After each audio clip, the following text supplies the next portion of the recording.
உனக்கு ஒரு சந்தோஷமான செய்தி சொல்ல போறேன். என்னன்னு சொல்ல பாக்கலாம். என்ன உனக்கு கல்யாணமா? அது எனக்கு இல்லம்மா, உன் பொண்ணு தெய்வானிக்குதான். என்னப்பா சொல்ற? அது ஒண்ணு இல்லம்மா, நம்ம கான்ட்ராக்டர் சண்முகத்தோட மகன் ராகவ இருக்கான்ல, ஆமா, அந்த பையனை பத்தி நீ என்ன நினைக்கிற? நல்ல பையன்தான். அவனுக்கு என்ன இப்போ? அவனுக்கு ஒண்ணு இல்லம்மா, அந்த பையனோட அப்பாவை நேத்து நான் சந்தையில பார்த்தேன். உன் சம்மதம் கிடைச்சிச்சுன்னா உன் பொண்ணுக்கும் அவர் பையனும் கல்யாணம் பண்ணிக்கலாம் நினைக்கிறார். நீ என்ன நினைக்கிற? என்னப்பா ஆதித்யா, திடீர்னு கல்யாணம்னா? நீ ஒண்ணும் பண்ண வேணா, உன் பொண்ணையும் உன் குடும்பத்துல இருக்க எல்லாரையும் சத்திரத்துக்கு கூட்டு வந்தா போதும், மத்தத அவரே பாத்துக்கிறாராம். இதுக்கு மேல என்னமா வேணும்? இந்த பாருமா, நாளைக்கு புதன்கிழமை, பொண்ணு கிடைச்சாலும் புதன் கிடைக்காதுன்னு சொல்லுவாங்க. அந்த கான்ட்ராக்டர் குடும்பத்தை நாளைக்கு அனுப்பி வைக்கிறேன்.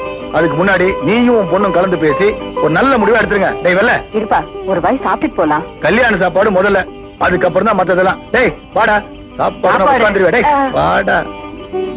ஏப்பா, நாளைக்கு நீ வருவே இல்ல?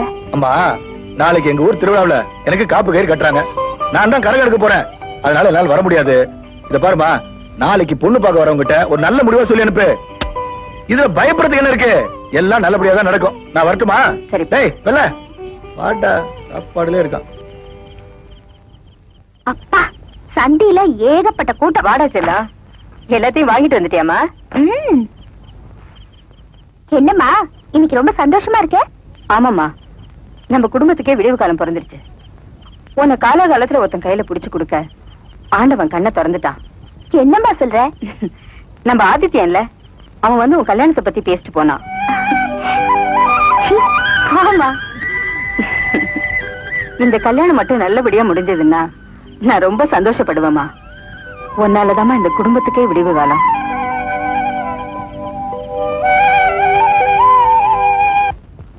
வணக்கம்மா. வாங்க வாங்க. தேன்மொழி, பாய எடுத்துட்டு வாமா.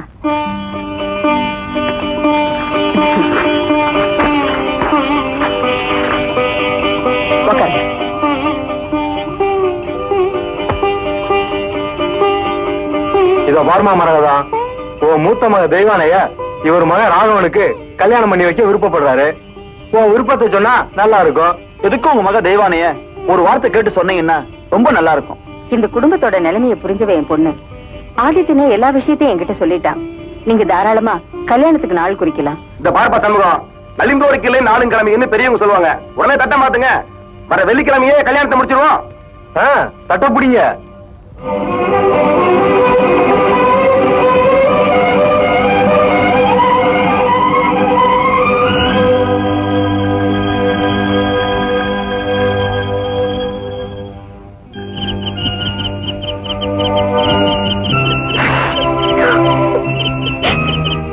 ஆரம்பிக்கிறதுனே தெரியலையா?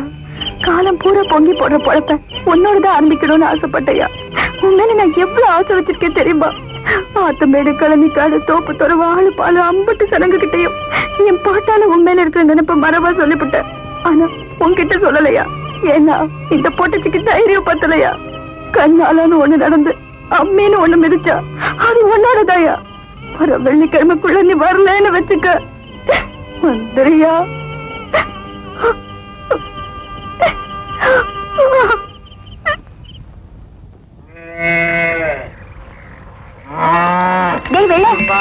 என்னடா ஒன்ன பாக்கடா நிக்கிறேன். 12 ரூபாய். இந்த கடுதாசியை மறக்காம உங்க அண்ணன் கிட்ட கொடுத்துடுறா. கொடுத்துறேன் 14 ரூபாய், 15 ரூபாய். என்னக்கா? போனதுமே மறக்காம கொடுத்துடுறா. சரிக்கா, 17 ரூபாய், 19 ரூபாய்.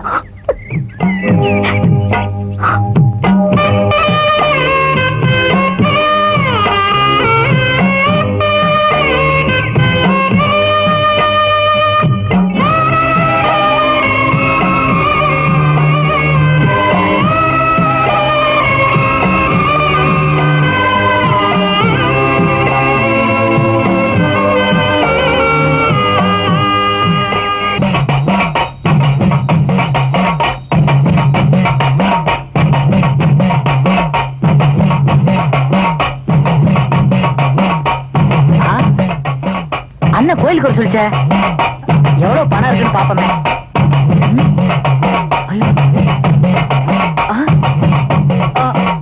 அக்கா கடிதாச்சு கொடுக்க சொல்லிச்ச.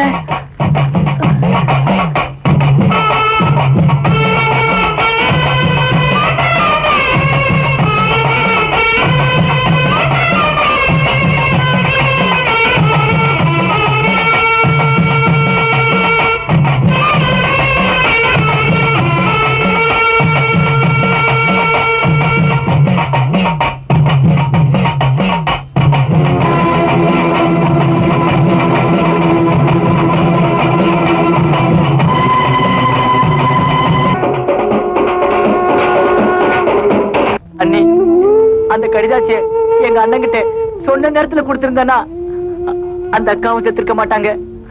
எங்க அண்ணனுக்கு ஒரு நல்ல வாழ்க்கை அமைஞ்சிருக்கும். இதுக்கெல்லாம் காரணம் நான் தான். நான் தான். எங்க அண்ணனை மன்னிச்சிருங்க. எங்க அண்ணனை மன்னிச்சிருங்க. பர்வதோ, நீ சொல்றது நல்லா இல்ல. மாச சீட்டு முடிஞ்சு 3 மாசம் ஆச்சு. சீட்டு பணத்தை கேட்டா இதோ அதுங்கிற. இப்ப நீ எங்களுக்கு பைசல் பண்ணி ஆகணும். ஆமா, எல்லாம் ஒன்னா கூடி பேச ஆரம்பிச்சீங்களா? இப்ப சொல்றேன், என்கிட்ட சல்லி காசு கிடையாது. என் சக்திக்கு எப்ப முடியுமோ அப்பதான் கொஞ்சம் கொஞ்சமா கொடுப்பேன். இந்த பொய்யை பித்தலாட்டம்லாம் இங்க வச்சுக்காத. ஒழுங்கா பணத்தை வச்சாதான் நாங்க இந்த இடத்தை விட்டு காலி பண்ணுவோம். இதோ பாரு விசாலம், சத்தம் போட்டு ஊரை கூட்டிட்டா பணம் கிடைக்கும் நினைக்கிறியா? என்ன சுட்டு போட்டாலும் சல்லி காசு கிடைக்காது, அவ்வளவுதான். ஒழுங்கா பணத்தை எண்ணி வைக்கல. இன்னைக்கு இந்த இடத்தை பணத்தை குடி. ஒழுங்கா வைடி பணத்தை. என்ன எங்க வீட்டுக்காரருக்கு தெரியாம வாய கட்டி வயித்த கட்டி பணத்தை சேர்த்து இவகிட்ட சீட்டு போட்டா இந்த சண்டாளி இல்லைங்கிறாளே. பாத்தீங்களா, அன்னைக்கு ஆதித்தனுக்கு ஏற்பட்ட நிலைமைதான் இன்னைக்கு உங்களுக்கு ஏற்பட்டிருக்கு. அவன் கஷ்டப்பட்டு உழைச்சு சம்பாரிச்ச பணத்தை இவ புருஷன்கிட்ட கொடுத்து வச்சா. அவன் கேட்ட போது இவ புருஷன் இல்லைன்னுட்டா. அவன் ஆத்திரப்பட்டு இவ குழந்தைய தூக்கிட்டு போனான். நீங்க எல்லாம் என்ன பண்ணீங்க? தீர விசாரிக்காம அவனை சபிச்சீங்க, சாபம் கொடுத்தீங்க, 30 நாள் ஊருக்குள்ள தள்ளி வச்சீங்க.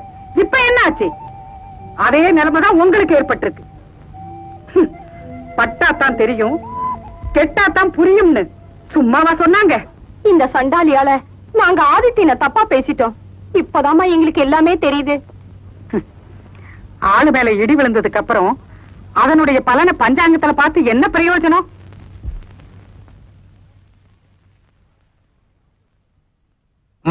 யாரு? அந்த ஆதி வந்திருக்கமா. நம்ம பண்ணையில இருக்க மாட்டுக்கெல்லாம் லாடம் கட்டிட்டேன். ஐயா வந்தா சொல்லிருங்கம்மா, நான் வரேன். கொஞ்சம் இருப்பா.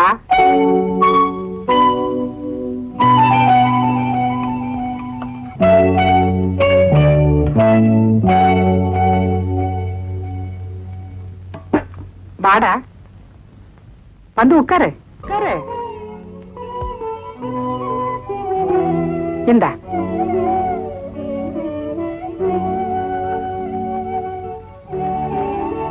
ஏண்டா கலங்குற? சின்ன வயசுல அம்மா கையில சாப்பிட்டதுமா. என் பசி அறிஞ்சு யாருமா இப்படி சோறு கொடுக்க போறா? அப்படியெல்லாம் சொல்லாதடா. நானும் உனக்கு அம்மா மாதிரிதான். அம்மா, ஒருத்தன் உசுர் போகுதுன்னா ஒண்ணு பெத்தவ மடியில போகணும், இல்ல கட்டிட்ட முந்தானில போகணும்.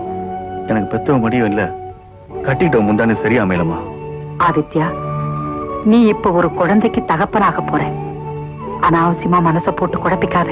அம்மா, ராசத்தியோட அப்பா வந்தாரு. அவர் என்ன சொன்னார் தெரியுமாமா? என்ன சொன்னாரு? நீ அவளுக்கு மளிகை சாமான், பாத்திரம், காய்கறி வாங்கி கொடுத்த, அதை வீசி எரிஞ்சிட்டா. பட்டுப்புடவையும் வளையலும் வாங்கி கொடுத்த, அதையும் வீசி எரிஞ்சிட்டா. என்னையும் வீசி எரிஞ்சிட்டா. எடுத்து வளர்த்த அத்தையும் வீசி எரிஞ்சிட்டா. ஏன் உன்னையே வீசி எரிஞ்சிட்டா. நாளைக்கு அவளுக்கு பிறக்க போற குழந்தை பின்னமா பிறந்தா அதையும் வீசி எறிமாட்டான். என்ன பண்ணிச்சியம்? உல வாயை மூடலாம், ஊர் வாயை மூட முடியாது. யார் வாய் சொல்லாத பழிச்சுட்டா. ஏமா, அப்படி ஏதாச்சும் நடந்துருமாமா? சேச்சே, அதெல்லாம் ஒண்ணும் நடக்காது. ஆத்தா கிட்ட போய் உன் குறைய சொல்லு. ஊர் ஜனங்க கிட்ட மன்னிப்பு கேளு. ஊர் வாயை மூடலாம். ஆத்தா உனக்கு என்னைக்கும் துணை இருப்பா.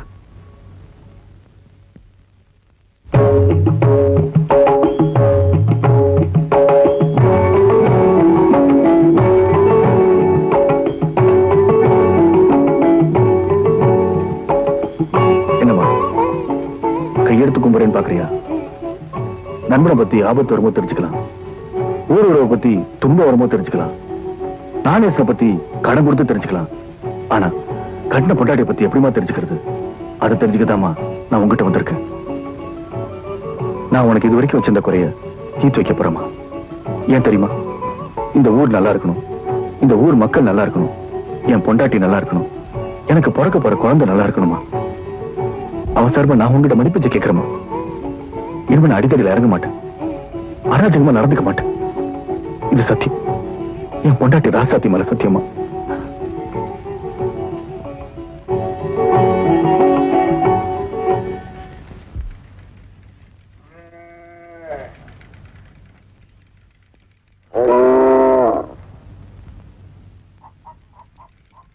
அம்மா, அம்மா,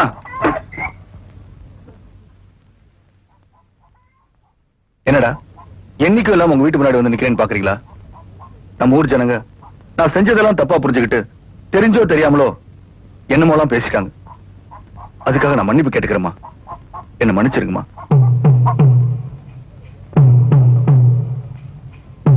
அன்பால எதை வேணாலும் சாதிக்கலான்னு நான் இப்ப புரிஞ்சுக்கிட்டேன்.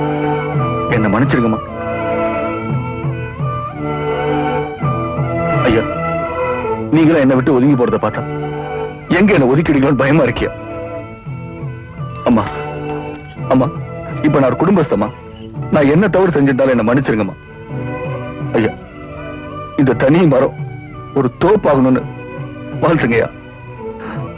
இன்னும் யாருக்கிட்டையும் சண்டைக்கு போக மாட்டேன். யாருக்கிட்டையும் முரட்டுத்தனமா நடந்துக்க மாட்டேன். என் பொண்டாட்டி மேல சத்தியம், எனக்கு பிறக்க போற என் குழந்தை மேல சத்தியமா சொல்றேம்மா. என்ன மன்னிச்சிருக்கமா, மன்னிச்சிருக்கமா. அம்மா, அன்னைக்கு உங்க பையன் திருடினதுக்காக அவன் கையில நான் சூடுபட்டேன். எதுக்கு தெரியுமா? யாரும் பொய் சொல்லக்கூடாது, திருடக்கூடாது, அதுக்குதான். அதுக்கு என்ன நீங்க சபிச்சீங்க, சாபம் கொடுத்தீங்க. தெரிஞ்சோ தெரியாமலோ உங்க வாய் முகூர்த்தத்துல எனக்கு கல்யாணம் ஆயிடுச்சு. இனி குழந்தை கூட பிறக்க போகுது. 1000 தான் தப்பு பண்ணிட்டாலும் என்ன மன்னிச்சு என் பொண்டாட்டியும் எனக்கு பிறக்க போற குழந்தையும் நல்லா இருக்கணும்னு ஆசீர்வாதம் பண்ணுங்கம்மா. வேண்டாப்பா, ஏ ராசா, நீ ஒண்ணுத்துக்கு கவலைப்படாத. இந்த கூறகட்ட வாய் கூசாம சொல்ல வார்த்தை கூட வரவா போகுது. உன் குடும்பத்துக்கு ஆத்தா எந்த குறையும் வைக்க மாட்டா.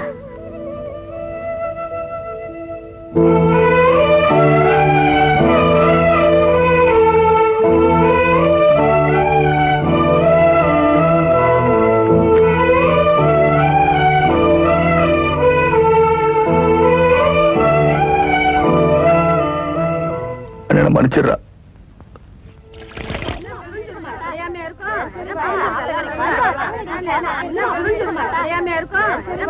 என்ன ராசாத்தி, என்ன அப்படி பாக்குற? ஆதித்தன் என்ன அனாதை நினைச்சியா? அவன் என் மகன். அவனை என் வயத்துல நான் 300 நாள் சுமக்கலைனாலும் இவ ஒரு நாள் சுமந்திருக்கா, இவ ஒரு நாள் சுமந்திருக்கா. இந்த கிராமத்துல இருக்க 300 பொம்பளைகளும் 300 நாள் சுமந்திருக்கோம் தெரியுமா? என்னடா சாபம் கொடுத்தவங்க எல்லாம் சப்போர்ட் பண்ண வந்துட்டாங்களேன்னு பாக்குறியா? அவன் செஞ்ச நல்லது எல்லாம் நாங்க தப்பா புரிஞ்சுக்கிட்டோம். அந்த சின்ன பாண்டி மட்டும் வெலாவரியா சொல்லாம இருந்திருந்தா இந்த மரமண்டைகளுக்கு எல்லாம் புரிஞ்சிருக்குமா? ஏண்டி ராசாத்தி, நாங்க தான் படிக்காதவங்க, நீ படிச்சதானே, உனக்கு தெரியாதா? நீ உன் பிள்ளைய நல்லா இருக்கணும்னு அந்த பிள்ளையாண்டா ஒவ்வொரு வீட்டு வாசல்லையும் மண்டி இட்டது நினைச்சா எங்க மனசு என்ன பாடுபட தெரியுமா? தெரியாம தான் கேக்குறேன். மாமியார் கொடுமைன்னா என்னன்னு தெரியுமா அவனுக்கு? இப்ப ஒரு மாமியார் இல்ல, 300 மாமியார் இருக்காங்க, தெரிஞ்சுக்கோ. அட என்னக்கா வளவளன்னு பேசிக்கிட்டு? இத பாரடி ராசாத்தி, எங்க ஆதித்தம் வாங்கி கொடுத்த பாத்திரத்துல சமைக்கிற, குளிச்சு தெளிச்சிட்டு நெத்தி நிறைய பொட்ட வச்சுக்கிற, சீமந்த புடவை எடுத்து கட்டிக்கிற, தலை நிறைய பூ வச்சுக்கிற, கை நிறைய வளையல போட்டுக்கிற. சித்ரா பௌர்ணமி அன்னைக்கு ஆத்தங்கரைக்கு ஆதித்தனையும் அழைச்சிட்டு வர. நாங்க யாரும் நிலவ பார்த்து சாப்பிட மாட்டோம், உங்க 2 பேரையும் பார்த்துட்டு தான் சாப்பிடுவோம். என்ன புரிஞ்சுதா? சீக்கிரமா வேலையெல்லாம் முடிச்சுக்கிட்டு ஆதித்தனை கூட்டிட்டு வந்து சேரு. வாங்க போலாம்.